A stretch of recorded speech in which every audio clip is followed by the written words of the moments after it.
Welcome to the presentation of Peaceful Education, the Blue Mountain Schoolway. This was presented as part of Radford University's Peace Week on September 24th, 2014. This video is part one. The event was led by Dr. Kristen Morrison, who is a professor in the School of Teacher Education and Leadership at Radford University, as well as serves as the president of the Board of Trustees at the Blue Mountain School, which is located in Floyd, Virginia.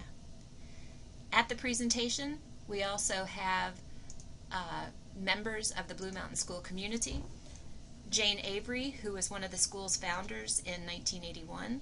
Hari Berzins, who is currently the kindergarten first grade teacher. Warren Lapine, who's currently a parent and a board member. And Sarah McCarthy, who's currently the yoga/PE teacher as well as a parent. The Blue Mountain Way. My name is Kristen Morrison, and I am a professor here at Radford in the School of Teacher Education and Leadership. I'm also a member of the Peace Studies faculty here. And so I put this together because it merges two interests of mine, which is peace and education. And I work with the Blue Mountain School, which is located in Floyd. And I am the president of the Board of Trustees there. Hello and welcome. There's things to eat if you want to grab some on your way back. Okay. So I'm the president of the Board of Trustees there, and so I've asked various members of the community to come and speak to you all about a different sort of school, which is the Blue Mountain School. So we're a pre-K through 7th grade school, and we have represented here on the panel Sarah McCarthy, who is our teacher, our yoga and PE teacher. Then next to her is Hari Berzins, who is our kindergarten early elementary teacher. So it's a mixture of kindergarten first and second, or just kindergarten first, okay? Then we've got Mr. Warren Lapine, who is a board member as well as a parent, and was a grandparent of somebody at the school last year as well. And then we've got Ms. Jane Avery, who is one of the founders of the school. And did you ever teach there? I don't know. Yeah. Okay, so I guess everybody taught there at some point. Okay. So I'm going to give you a little bit of an introduction to the school. Then Ms. Avery is going to speak about, like, why did the school come about? What was the founding? And then Sarah and Hari are going to speak to the perspective of what is it like to be a teacher there. Also, Sarah's daughter goes to the school, so she can speak about what it means to be a parent at the school. And Warren can speak about what it means to be a parent, what experiences, does this kid come home with? Does it change family life to be involved in the school? And also speak about, if you want, about being a board member there. So, let's talk about the school. Now, let me ask you a question. When you think about a private school, what phrases come to mind for you all? Uniforms, okay. What else comes to mind? Expensive, okay. Anything else? Small? Yep. Anything else? Oh no, they like the private schools over. I don't know if you guys heard like Randolph Macon Academy. Oh, Well, that's in my town. Is that a military school or? Yes. Okay. So they're like crazy, like strict. I guess like more. I think like private's more like strict. I guess, you know what I mean? Okay. It's not as like public schools like laid back. Yeah. And kind of Okay, so I hear strict, I hear uniforms, I hear small. What was one of the other things? Expensive. What other things? What do you think of when I say private school? You say. Sometimes I think of like smarter people, but then again, like RMA, some of them like their parents pay a lot. Okay, so maybe there's something to paying that extra. They all get scholarships, but you're paying $15 a year to go there. They're like exclusive. Yeah. Well, I'm going to blow your minds, okay, because yes, we are a private school, but it is very different from many of the preconceptions that people have about what a private school is. So what is a private school in general? Is a school, like you all already said, it costs to go there. When you think about public school, who pays for public schools? Taxpayers. Everybody, all taxpayers. And so the parents who are choosing to send their children to a private school, of course, pay their taxes, but then they also choose to pay for tuition for their child to go there. And so there is that difference, is that they pay tuition. And then the other thing about private schools, talk to me about what you know. Like you had said a little bit ago about maybe they're smarter, maybe they're stricter. What else, when you think of a private school and what they teach, what comes to mind? They don't teach to SOL standards. Okay, that was exactly the point that I was going to. That's the most annoying thing I've heard in my entire whole education SOL. Right. So, because public school is funded by taxpayers, taxpayers want to make sure that the kids are getting a quality product in the public schools. And so they say, we want accountability. And the way that state of Virginia has currently chosen to seek accountability is through this thing called the SOLs. SOL stands for Standards of Learning, so that's telling you what you're going to teach. Yeah. But SOLs also stand for the actual tests that prove whether or not what was taught was actually retained by the students to the point where they can graduate and go into the world and be a functioning citizen and all that. Because we're a private school and thus not getting any money from the state, we have no obligations to the taxpayers to follow any particular curriculum. Instead, our obligation is to our clientele, I guess you could say. In other words, the parents, the families, the community that we're serving. And so we do not have to teach by the SOLs. Now, does that mean that we don't teach any academics? Absolutely not. It just means that we have a little bit more freedom to do things like interdisciplinary projects.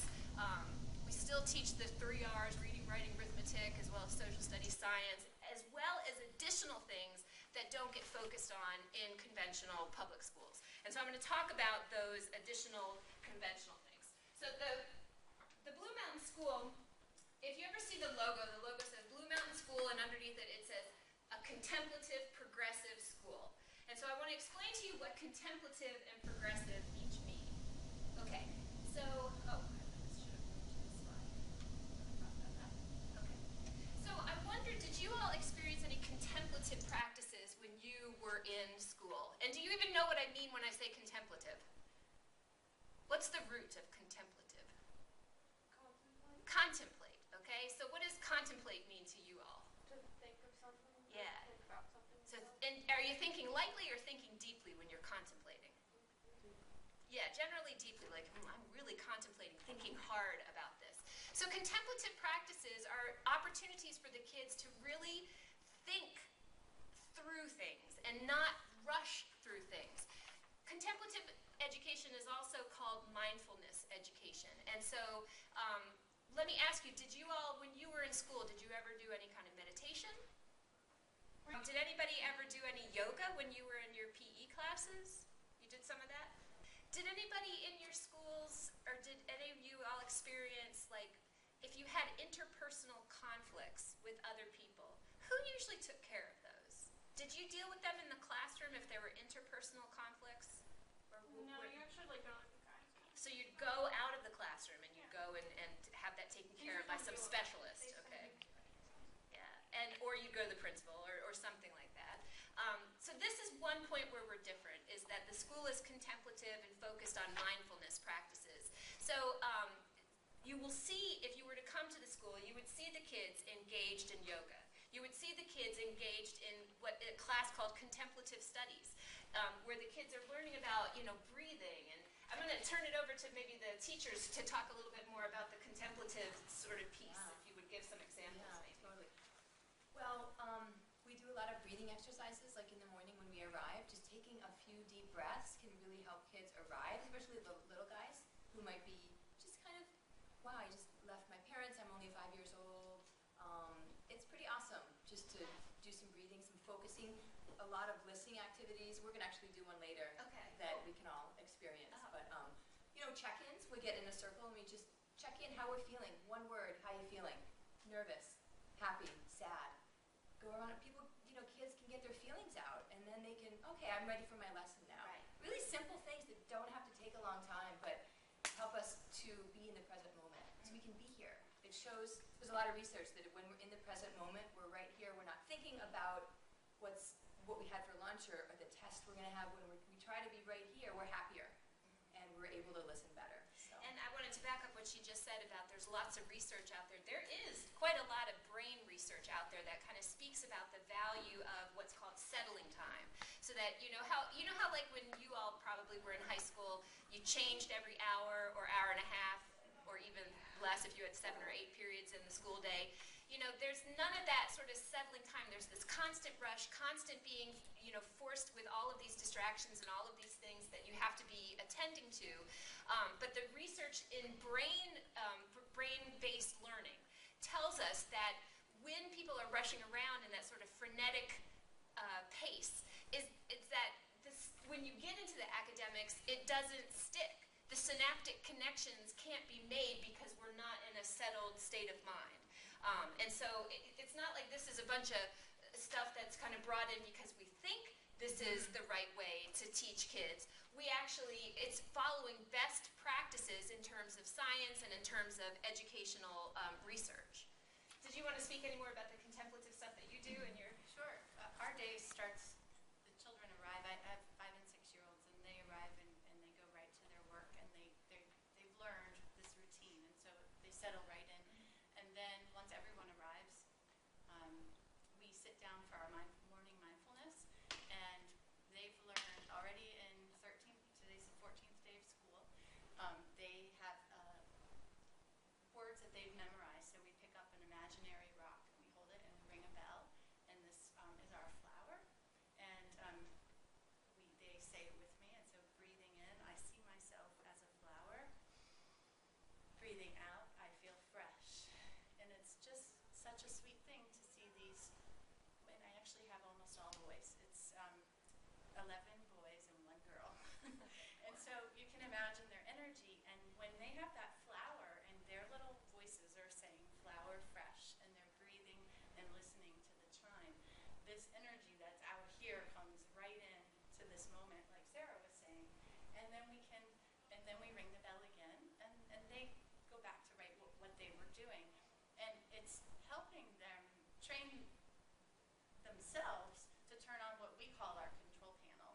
And so that's, that go back to the brain research, but sometimes I'll say, whoa, I think we need a control panel moment, guys. And we'll, in the middle of any time in the day, we'll ring the bell, and they know when they hear that bell, it's not the teacher bell, like ding, ding, ding, ding, It's a calming bell. It's a calming bell. It rings for a long time. It's a chime, and it's not used in a way of trying to stop what's happening. It's used to call attention to the moment. And when it's an amazing thing to see these children stop what they're doing when they hear that bell, and they do, and they all go, and it's so amazing to see their chests, because they go, and then I'll say, is your control panel ready to go? Is it turned on? Okay, let's keep that. Okay, all right, let's get back to it. And then it's back down. So it's an amazing tool to use with children, and I just feel so fortunate to have the opportunity to teach it in a daily way like this, integrated into my curriculum, because that's something humans need forever. I mean, these children will have this tool to know that they can check in. And they're becoming masters over their body. I mean, how many times have you ever walked by or seen a school playground where the kids are just screaming their bloody heads off, or in a cafeteria for that matter? You know how in some schools they have the stoplights, red, yellow, green, and if it gets too loud, the red comes on and we have to have silent lunch now. This is an opportunity for kids to really self-regulate, as opposed to being told from the outside, you're getting too loud. As they're training from a young age, maybe Hari needs to kind of point out you need your control panel working. But the hope is, and the conviction is, that as they learn to kind of be mindful of what's going on in their bodies and how they're feeling, that they'll be able to self-regulate and be able to not have an exterior locus of control. I wanted to say, you were saying self-regulate. Already on the 14th day of school, they know that they're welcome to chime as well. And every now and then the chime just goes off. So somebody has noticed on their own that this group of 5 and 6 year old boys, this one 6-year-old boy is ringing the chime. He's not ringing it to go, he's ringing it because he knows we all need a breath. Now, Warren, you're a parent at the school. Do you see any...